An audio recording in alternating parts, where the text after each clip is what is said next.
আমাৰ এইখন ধিংগুৰি চাপৰি গাঁৱৰ বেপাৰীপাৰা জামা মছজিদ বুলি কয়।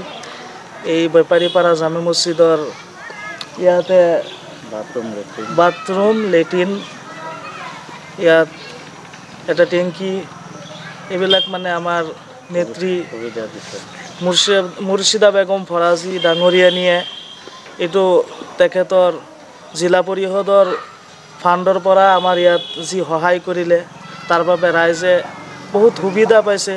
ৰাইজে তেখেতক কৃতজ্ঞতা জনাইছে।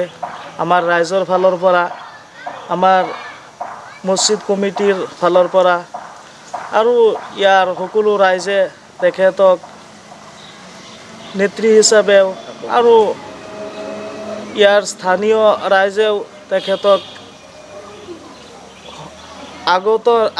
আগন্তুক দিনত তেখেতক আকৌ এনেকুৱা নেত্ৰী লাগে বুলি তেখেত থাকক এইটোৱে আশা কৰিছে। আমি সকলোৱে এনেকুৱা নেত্ৰী বিচাৰোঁ। এই আমাৰ ফালৰ পৰা ক'বলৈ হয়। প্ৰথমতে মই সমষ্টিবাসীক মই প্ৰণাম যাচিছোঁ। যোৱা 5টা বছৰত মই অসম গণ পৰিষদ দলৰ পৰা মনোনীত হৈ প্ৰাৰ্থিত্ব আগবঢ়াই জিকিছিলোঁ জিলা পৰিষদ। ঝুৰিয়া জিলা পৰিষদ সমষ্টিখন এনেকুৱা এখন সমষ্টি য'ত নেকি আপোনাৰ প্ৰায় 60,000 ভোটাৰ আছে। তাৰে ভিতৰত হিন্দু, মুছলমান, বঙালী, বিহাৰী, কছাৰী, তিৱা, লালুং সব জনগোষ্ঠীৰ মানুহ আছে। একে সময়তে সকলো জনসাধাৰণক সন্তুষ্ট কৰা কঠিন আছিল যদিও মই বহুত চেষ্টা কৰিছিলোঁ। বহুত চেষ্টাৰ ফলত মই 5টা বছৰত বহুত ঘাত প্ৰতিঘাতৰ সন্মুখীন হৈছিলোঁ যদিও প্ৰথমত আপোনাৰ 2টা বছৰ কোভিডত আৰু কা আন্দোলনত গুচি গৈছিলে। তেতিয়া উন্নয়নৰ কাম প্ৰায় স্থবিৰ হৈ গৈছিলে। তাৰ পিছত যেতিয়া আৰম্ভ হৈছে ধৰক 3 বছৰমান কাম কৰিবলৈ সক্ষম হৈছিলোঁ। চৰকাৰে আমাক মাত্ৰ 15% পুঁজিহে আগবঢ়াইছিলে জিলা পৰিষদত। সেই পুঁজিৰে মই প্ৰায় 46টা স্কিম আঁচনিৰ কাম মই সম্পাদন কৰিছোঁ আৰু সেই স্কিমত প্ৰতিটো জাতি জনগোষ্ঠীক মই আকোৱালি লৈছিলোঁ। যিহেতু মই অসম গণ পৰিষদ দলৰ পৰা জিকি আহিছিলোঁ আৰু অসম গণ পৰিষদ দল যিহেতু ধৰ্ম নিৰপেক্ষ নীতি আধাৰত মই জিকিছোঁ আৰু সেই ধৰ্ম নিৰপেক্ষ নীতি মই অৱলম্বন কৰি প্ৰতিটো জাতি জনগোষ্ঠীৰ মানুহকে মই সন্তুষ্ট কৰিবলৈ মন্দিৰ, মছজিদ, নামঘৰ, চৰাঘৰ, ৰাস্তা ঘাট, পদূলি, পানী যোগান আঁচনি, বজাৰ গৃহ ইত্যাদি কাম সম্পন্ন কৰিছোঁ। এইখিনিতে মই ধন্যবাদ দিম আমাৰ দলৰ সভাপতি তথা মন্ত্ৰী শ্ৰীযুত অতুল বৰা ডাঙৰীয়াক, আমাৰ দলৰ কাৰ্যকৰী সভাপতি তথা অসমৰ মন্ত্ৰী শ্ৰীযুত কেশৱ মহন্ত ডাঙৰীয়াক। আজি তেওঁলোকে দিয়া এই সুবিধাৰ কাৰণে মই ৰাইজৰ সেৱা কৰিবলৈ সক্ষম হৈছোঁ। তেওঁলোকৰ অনুপ্ৰেৰণাত মই অনুপ্ৰাণিত হৈ মই ৰাইজৰ হকে মাত মাতিবলৈ সক্ষম হৈছোঁ আৰু এখন প্লেটফৰ্ম পাইছোঁ, যাৰ পৰিপ্ৰেক্ষিতত মই প্ৰতিটো ৰাইজক সন্তুষ্ট কৰিবলৈ মই চেষ্টা কৰিব পাৰিছোঁ, যত্ন কৰিব পাৰিছোঁ। যিহেতু পঞ্চায়ত নিৰ্বাচন সমাগত, আমাৰ ডাবল ইঞ্জিনৰ চৰকাৰ চলি আছে, আমাৰ দক্ষ এজন CM আছে, আমাৰ অসমখন ভাৰতবৰ্ষৰ লগতে উন্নয়নৰ দিশত আগবাঢ়িছে আৰু আমাৰ সমষ্টিবাসীক মই এইটোৱে অনুৰোধ জনাম যাতে এই ইলেকশ্যনত প্ৰতিজন নাগৰিকে উন্নয়ন স্থবিৰ যাতে নহয়, উন্নয়নৰ গতি যাতে আগবাঢ়ে, যাতে আমাৰ সমষ্টিখন উন্নয়ন হয়।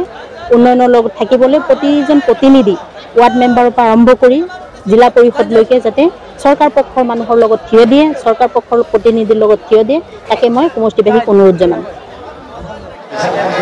মানে আমাৰ জিলা পৰিষদে বজাৰৰ ফিল্ডৰ মানে এইটো এটা ঘৰ বনাই দিছে, এইটো আৰু ষ্টেজ আৰু লাইটিং দিয়ে দিছে। ইয়াত লাইটিং 4টা নে কেইটা লাইটিং দিছে আৰু ছট পূজাৰ ঘাট দিছে এটা, মছজিদত মানে অজুৰ হাউচ দিলে ইয়াত এটা, শীতলমাৰী বিলত দিলে এটা আৰু এইফালে টয়লেট দিলে তাতে দুই ঠাইত দুটা টয়লেট দিছে আৰু স্কুলৰ এটা কাম কৰি দিছে, বিল্ডিং এটা কৰাই দিছে। কোনে কৰাইছে এয়া? জিলা পৰিষদ মুৰ্ছিদা বেগম নেকি তেখেতে কৰাই দিছে, আমাৰ জিলা পৰিষদ মুঠতে। মানে যিখিনি কাম আমাৰ চকুৰ আগত কৰিছে, মানে আগে পিছে যিখিনি জিলা পৰিষদ আহিছে, আমাৰ এইখিনি কাম আমি দেখা নাই। একচুৱেলি সঁচা কথা যিটো ক'বলৈ, আমি যিটো দেখিছোঁ আমাৰ এইখিনিতে এইটো কৰিছে, আৰু বাকী ঠাইতো আছে, বাকী ঠাইতো কৰিছেই চাগে। আমাৰ এইখিনিত মানে মুঠতে বহুত ভাল কাম কৰিছে আমি দেখাত। এইকেইটা 7-8টা 9টা কাম ইয়াতে আছে এইখিনিতে, তেতিয়াতো বহুত কাম হৈছে সেইটো হিচাপত। আৰু কি ক'ব? আমাৰ এনেকুৱা মানুহ পালে, এনেকৈ নেত্ৰী বা এনেকৈ নেতা পালেতো আমাৰ সমাজৰ কাৰণে বহুত ভাল, বহুত বহুত ভাল, বঢ়িয়া। এনেকৈ নেতা এনেকৈ হেৰি হ'ব লাগে। আৰু এনেকুৱা নেত্ৰী যদি আমাৰ মাজত আহে, তেতিয়া আমাৰ সমাজৰ কাৰণে ভাল, আমাৰ সমাজ উন্নতি হ'ব। আমি এইটো মোৰ নাম ৰীতা ৰাণী দে পান, মই জুৰিয়া কদুমনি জিলাৰ বাসিন্দা। মুৰ্ছিদা বেগমে মোক অৰুণোদয় আঁচনিৰ সুবিধা দিছে, আকৌ যাতে তাৰ জিলা পৰিষদৰ সদস্য হ'ব পাৰে, সেইটো মই আনন্দিত হৈছোঁ। আৰু মোৰ কাৰণে যে মোক এটা অৰুণোদয় আঁচনি দিছে, সেইটো মই খুব আনন্দিত হ'লোঁ। এৰাবাৰী মছজিদ হয়, এৰাবাৰী জামে মছজিদ। এৰাবাৰী জামে মছজিদ এইটো আপোনাৰ অজু ঘাট বনাই দিছে এই মুৰ্ছিদা বেগম পাৰাজিয়া, এই জিলা পৰিষদৰ স্কিমৰ পৰা। বহুত ধুনীয়া কাম কৰিছে, আৰু আমি আগন্তুক দিনত মুৰ্ছিদা বেগম পাৰাজিক আকৌ বিচাৰোঁ, আৰু ৰাইজৰো উপকাৰ হৈছে। আৰু গৰম পানীৰ ব্যৱস্থাও কৰি দিছে? গৰম পানীৰ ব্যৱস্থা গিজাৰ লগাই দিছে, বহুত ডাঙৰ গিজাৰ লগাই দিছে, গৰম পানীৰ ব্যৱস্থা কৰি দিছে। আমাৰ বুঢ়া মানুহবিলাকৰ বহুত উপকাৰ হৈছে, অজু কৰোঁতে বহুত মানে ভাল পাইছে। আকৌ মানে অহা দিনত মুৰ্ছিদা বেগম পাৰাজিক আকৌ বিচাৰি আছে ৰাইজে।